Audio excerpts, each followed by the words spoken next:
warahmatullahi wabarakatuh. Selamat pagi anak-anak. Pagi Bu. Bagaimana kabarnya hari ini? Alhamdulillah. Semoga kita semua selalu dalam lindungan Allah Subhanahu wa Ta'ala dan diberi kemudahan dalam belajar. Amin. Sebelum kita mulai pembelajaran pada pagi hari ini, mari kita awali pembelajaran hari ini dengan membaca bismillah. Bismillahirrahmanirrahim. Ibu cek kehadiran terlebih dahulu ya. Vita, Hadir Bu. Nova, Hadir Bu. Dwi, Hadir. Riani. Hadir. Nah, anak-anak, hari ini kita akan mempelajari materi yang sangat penting dalam kehidupan sehari-hari, yaitu indahnya etika pergaulan dalam Islam. Materi ini terdapat pada bab 3 halaman 59.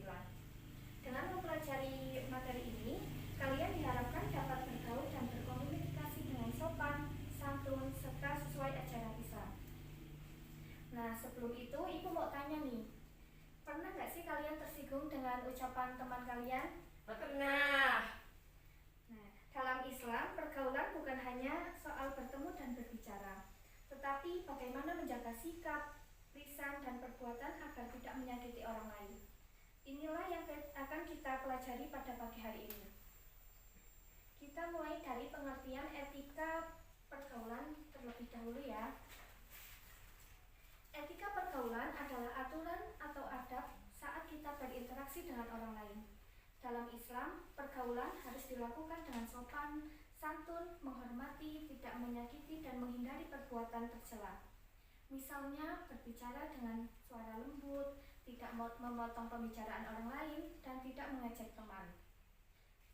Dalam Al-Quran, surah Al-Hujurat ayat 13, Allah Subhanahu wa Ta'ala berfirman, A'udzubillahi minasyaitonirrajim, Bismillahirrahmanirrahim.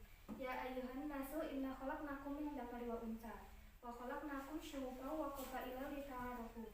Inna akramakum indallahi atqakum, innallaha alimun khabir. Shadaqallahul azim. Ayat ini menegaskan bahwa semua manusia sama. Perbedaan suku, bangsa, dan budaya adalah bagian dari ciptaan Allah untuk saling mengenal. Kemuliaan seseorang tidak ditentukan oleh asal-usul, tetapi oleh ketakwaan kepada Allah. Dalam hadis yang berbunyi, Qala Ibnu Sarha an Nabi sallallahu alaihi wasallam, Qala lam yarham saghirana wa ya'rifu haqqan kabirana falaysa minna. Rawahu Abu Dawud. Hadis ini mengajarkan orang yang berakhlak baik adalah orang yang mampu menunjukkan kasih sayang kepada orang yang lebih muda dan kedisiplinan serta penghormatan kepada orang yang lebih tua. Hadis ini mengajarkan bahwa hubungan sosial dalam Islam harus dibangun atas dasar cinta, hormat, dan adab, bukan kesombongan atau sikap kasar. Dalam Islam, ada pergaulan sangat ditekankan agar hubungan antar sesama manusia berjalan dengan harmonis.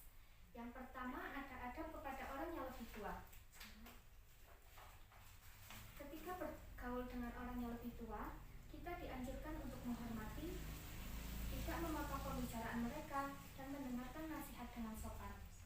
Misalnya, ketika guru sedang berbicara, kita harus memperhatikannya dan tidak berbicara sendiri. Yang kedua, ada pergaulan dengan teman sebaya. Dalam bergaul dengan teman sebaya, kita harus saling menghargai, tidak mengejek, serta menjaga perasaan satu sama lain. Contohnya, jika teman berbuat salah, kita mengingatkannya dengan berkata lembut tanpa mempermalukannya di depan banyak orang.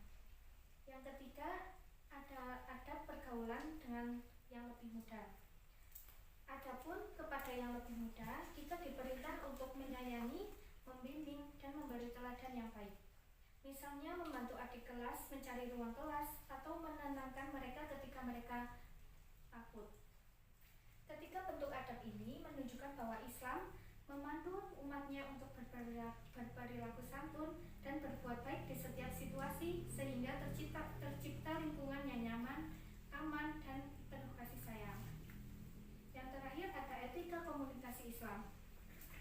Etika komunikasi dalam Islam menekankan agar setiap ucapan disampaikan dengan cara yang baik, jujur, dan tidak menyakiti orang lain. Islam mengajarkan kita untuk berkata lembut, tidak berbohong, dan tidak menyebarkan gosip atau informasi yang belum jelas. Misalnya, ketika terjadi kesalahpahaman dengan orang lain, kita dianjurkan menjelaskannya dengan tenang, tanpa emosi, agar tidak memperburuk keadaan. Begitu pula saat berbicara kepada guru atau orang tua. Kita harus menggunakan kata-kata yang sopan, tidak meninggikan suara, dan tidak membantah dengan kasar. Nah, dari materi yang Ibu sampaikan, Ibu mau tanya nih, apa satu adab pergaulan yang ingin kalian perbaiki mulai hari ini? Perubahan kecil yang kalian lakukan akan memberikan dampak besar bagi lingkungan sekitar. Dari pembelajaran hari ini, kita belajar bahwa Islam mengajarkan kita untuk bergaul dengan sopan, menghormati yang lebih tua, dan menghargai teman sebaya, serta menyayangi yang lebih muda. Kita juga harus berbicara dengan kata-kata yang baik, jujur, dan tidak menyakiti orang lain. Semoga kita semua bisa menerapkan adab dan etika komunikasi ini dalam kehidupan sehari-hari. Nah, itu tadi materi yang telah Ibu sampaikan. Marilah kita tutup pembelajaran pada pagi hari ini dengan bacaan hamdalah. Alhamdulillahirabbil alamin. Sekian dari Ibu, kurang lebihnya mohon maaf. Wassalamualaikum warahmatullahi wabarakatuh. Waalaikumsalam warahmatullahi wabarakatuh.